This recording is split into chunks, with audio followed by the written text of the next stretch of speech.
Hello friends, welcome back to series of lectures. This is the 19th lecture of this series of Indian Constitution. Now let's start with the topic new concept of equality relates to Article 14. अब पहले तो आप old concept समझो. Old concept means what? Whatever we are reading till now. Till now means before केशवनंद Bharti case, before 1973 या फिर उससे भी पहले की बात करें, then you will find that you are having कि सोशल जस्टिस का कॉन्सेप्ट तो शुरू से था. सोशल जस्टिस का concept, reservation, upliftment, that was always there. But when it comes to equality, you always talk about reasonable classification. I means to say, if the law is there and law has made a classification which is reasonable, then the law is valid. Any law which makes the reasonable classification, any law which makes a reasonable classification is a classification. It is a classification has what? It means it is a classification which got the criteria of differentiation and that is to with a purpose, then that is valid. So our focus is more upon reasonable classification. अगर classification reasonable है then it is valid. So we never used to question the law. पहले तो law बनेगा, there will be a law and in that law there is a classification as to कि वो law किस पे लागू होगा. So for that we do a reasonable classification. तो हम कभी भी law पर क्वेश्चन नहीं कर सकते. अगर इसको ब्रिटिश ब्रॉडर सेंस में समझो तो we had taken that kind of concept from the British Constitution कि Parliament is supreme and Parliament की supremacy cannot be questioned क्योंकि we are having the British legacy.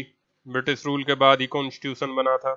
So we had that kind of notion कि Parliament is supreme and Parliament cannot do wrong and whatever Parliament does that cannot be brought in any question. So whatever law the Parliament makes, if it makes a reasonable classification, then the law is valid. So reasonable classification becomes a kind of test for the validity of law.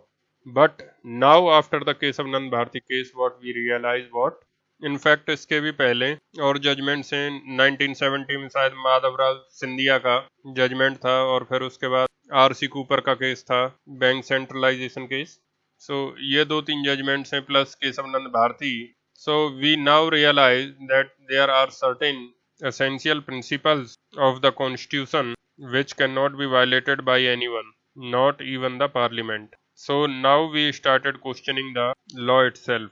What is the policy of law? What is the larger purpose of law? Law good law है या bad law है?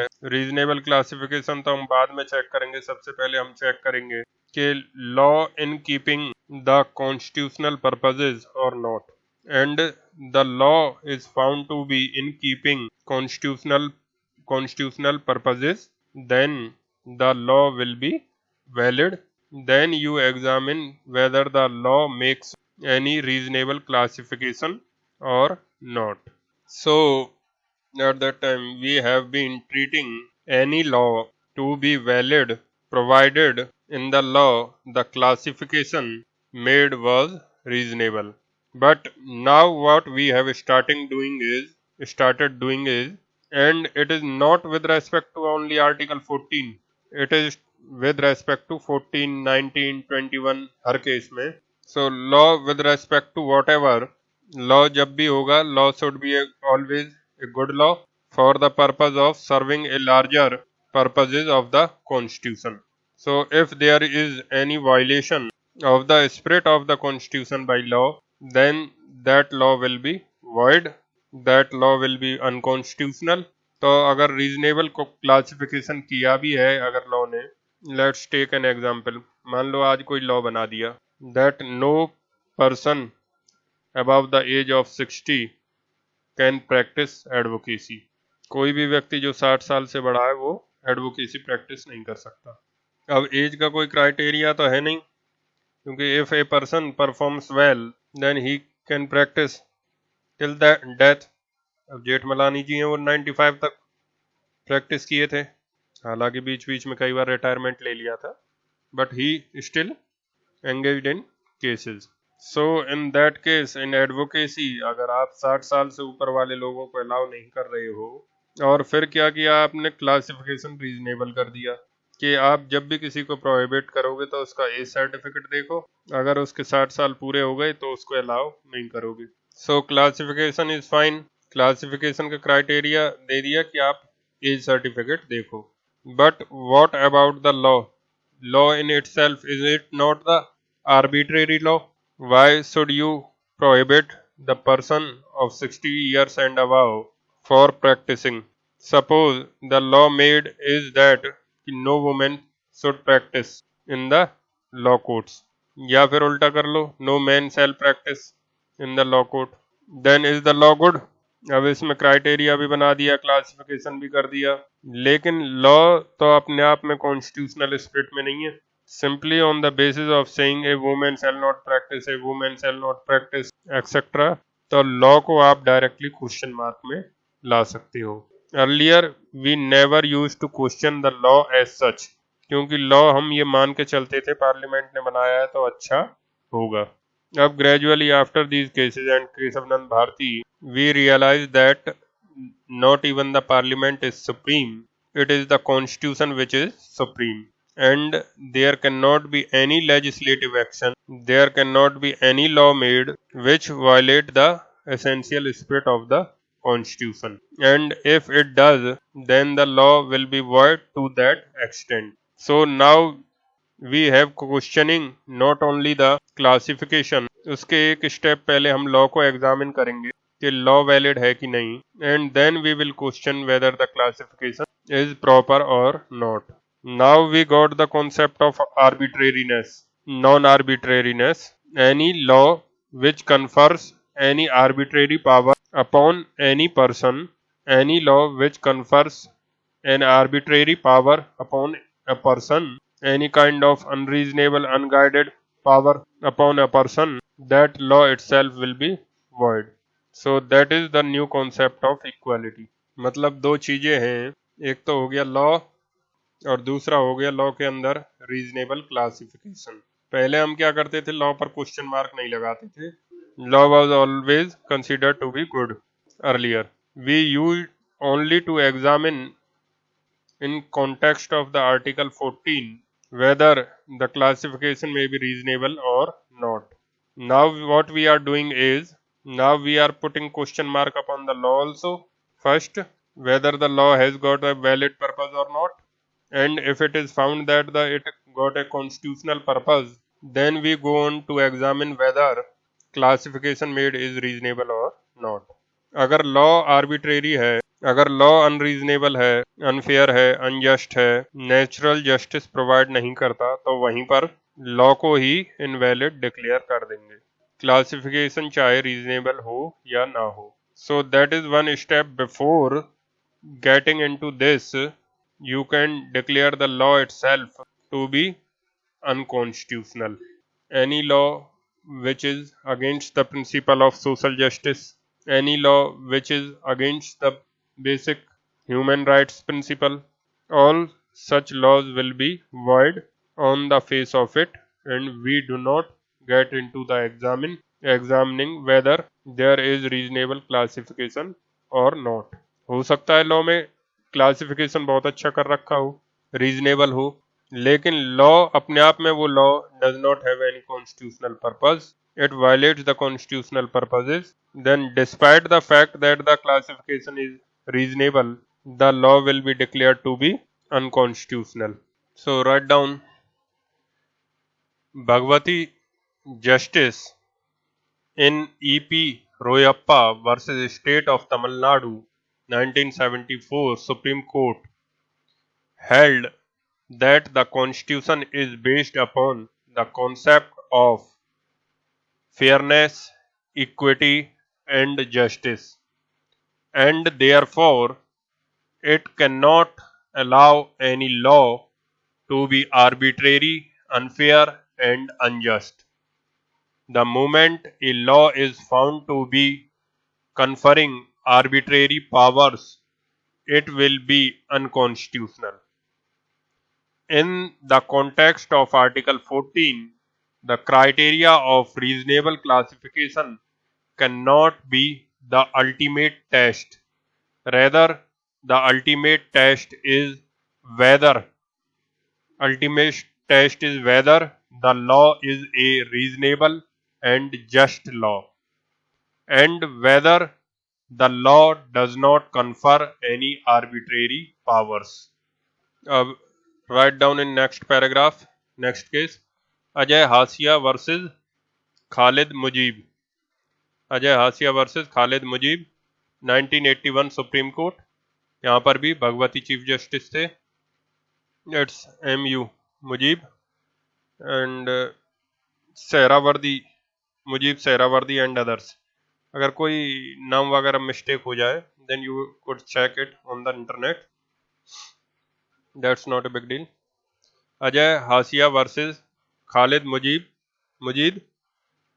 Mujib Sehravardi and others 1981 Supreme Court. Write down. It was held that arbitrariness is antithetic to equality. Means what? जैसे ही कोई एक law arbitrary मतलब क्या? Unguided powers. Arbitrariness मतलब unreasonable, unguided, मनमाना. जैसे ही एक law we finds that it gives arbitrary powers to someone without any guidelines, then on the face of it, it will be said that the law is antithetic. Means what? Opposed to. Law is opposed to the concept of equality. तो आप ये check नहीं करोगे कि उस law ने reasonable classification किया है कि नहीं. लॉ अगर आर्बिट्रेरी पावर देता है, अनरीजनेबल है और कॉन्स्टिट्यूशनल प्रिंसिपल्स के लाइन में नहीं है, then law in itself opposed to equality and law will be declared to be unconstitutional. So write down, the moment a law is found to be opposed to the principles of the constitution or to be given arbitrary powers to someone, the law itself will be unconstitutional, even though the classification may under the law is found to be a reasonable classification.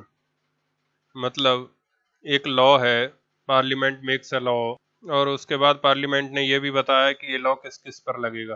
Parliament ने reasonable classification भी कर दिया. अब जैसे ही आप देखते हो कि classification is reasonable, you will say the law is okay.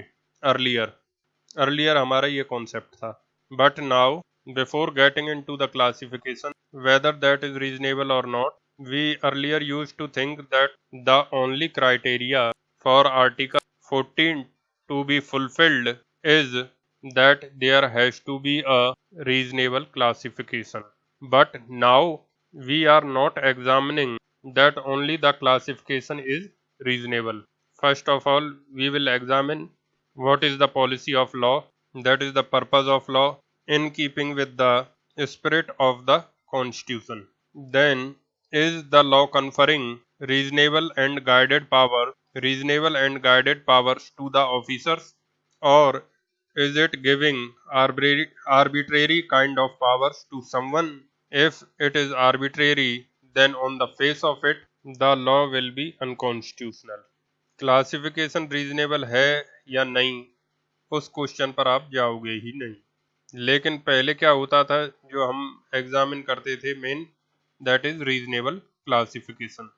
अब ये जो चेंज हुआ है उसका कारण है कि after the Keshavananda Bharati case we now realise there are certain basics of the constitution, basic spirit और principles of the constitution which can not be violated in any circumstances. और कोई भी लॉ, कोई भी executive action, it cannot afford to violate the spirit of the Constitution. Principles of natural justice, equity, non-arbitrariness, reasonableness, they are all essential principles of the Constitution. इनमें से किसी का भी वायलेशन आप नहीं कर सकते. So once you have understood that, फिर वो आर्टिकल 14 से रिलेटेड लॉ हो या 21 से रिलेटेड लॉ हो या 19 से रिलेटेड हो, किसी भी आर्टिकल से रिलेटेड हो, लॉ का रीजनेबलनेस सबसे पहले एग्जामिन करा जाएगा, whether it confers arbitrary power और not. If no, then only you will go for declaring law to be constitutional, and then only you will go for examining whether the reasonable classification has been done or not. अब मान लो law valid है, constitutional है, but the classification is not proper. So the classification is not proper. Law अपने आप में unconstitutional नहीं होगा. That classification can be rectified. But लेकिन अगर लॉ ही अपने आप में आर्बिट्रेरी पावर दे रहा है, लॉ ही अपने आप में it oppose to the principles of natural justice, then classification valid भी हो लेकिन लॉ तो इनवैलिड है, तो फिर क्लासिफिकेशन का क्या करोगे? So that is the shift we have got now. This is the new concept of equality. So new concept में कुछ नहीं. Now it is not only the reasonable classification that has to be examined.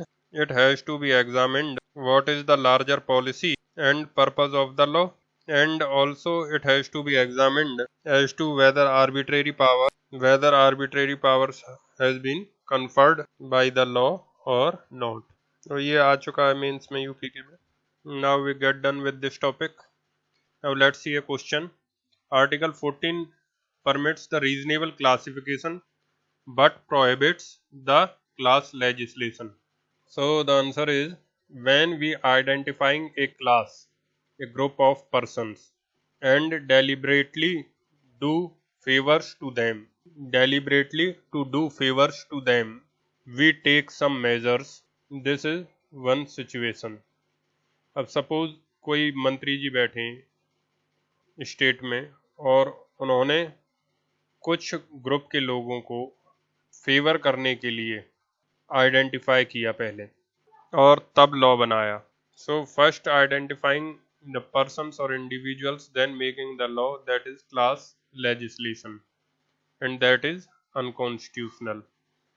It is unconstitutional if you identify arbitrarily a particular group of person and makes law for them. So identifying a class and deliberately making a beneficial provision to that class, then is it not, on the face of it, is it not arbitrary?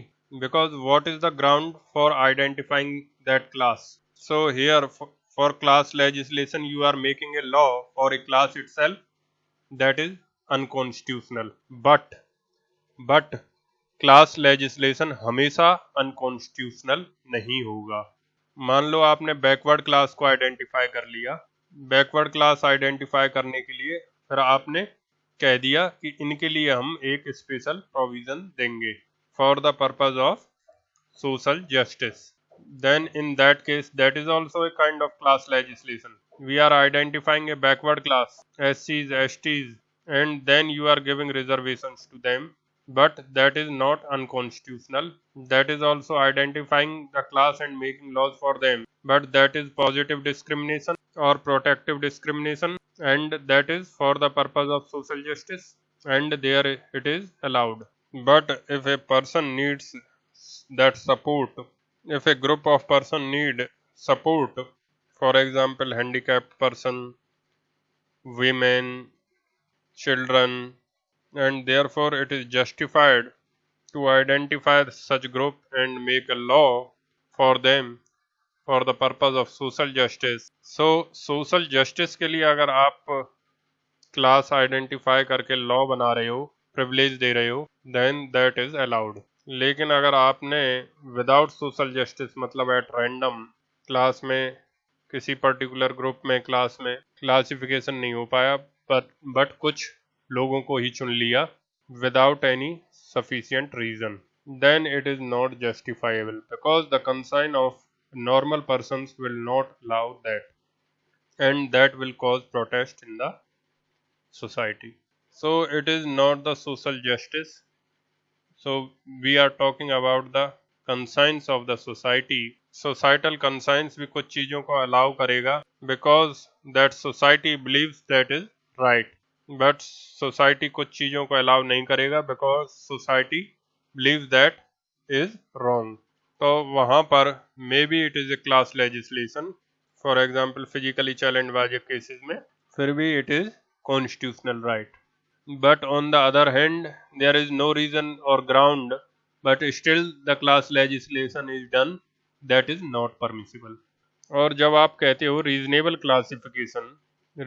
Classification क्या होगा? एक law बनाया और law का purpose है वो law किस किस पर लगेगा, उसके लिए आपने रीजनेबल इंटेंजिबल डिफरेंशिया बनाकर फिक्स कर दिया कि these are the persons upon whom this law applies, or these are the persons which fall in the domain of this law. Class legislation में आपने पहले आइडेंटिफाई कर लिया, you identify the people first, group first, and then you make the law. Then on the face of it, it is arbitrary or unconstitutional. But if that class legislation is for the purpose of social justice, then that is valid. And in reasonable classification, first the law is made, then apply to the group. Suppose a law is made that all the malnutritioned children would be nourished and food will be provided to them. So पहले law बना दिया state ने, उसके बाद identification किया गया कि कौन से माल नरिश्ड में आएंगे, कौन से नहीं आएंगे, किस फैमिली बिलोंग करेंगे, किस एरिया में रहेंगे. So that is reasonable classification. Now one more point to say is, in the Ashok Kumar Thakur case, Supreme Court remained silent upon the point of SC/ST में क्रीमी लेयर का point था. तो जो creamy layer लगनी SC/ST में, इस point पर Ashok Kumar Thakur case में Supreme Court remained silent. So as of now SC/ST पर क्रीमी लेयर नहीं लगता, it applies on OBCs. But gradually there will be a time, because अभी तो हम ये मान के जानते हैं कि सारे के सारे SCs, सारे के सारे STs, they have all suffered from social injustices, and therefore they all need that upliftment and support by the state. Even those who are economical better in the SCs and STs, they also need that support, because it is a matter of social injustices and not only economic. But there may be a times and change in the circumstances of the SCs and STs, which time has come now, because earlier ये जो 10% जो economical basis पर insert करके कोटा दिया गया in the general category, now the Parliament classified the general category on the basis of the economical criteria. Similarly, अब ये on the face of it we are classifying a particular group on the basis of economic criteria. OBC में economic criteria के basis पे creamy layer लगा ही हुआ था, तो दो ग्रुप्स तो हो गए.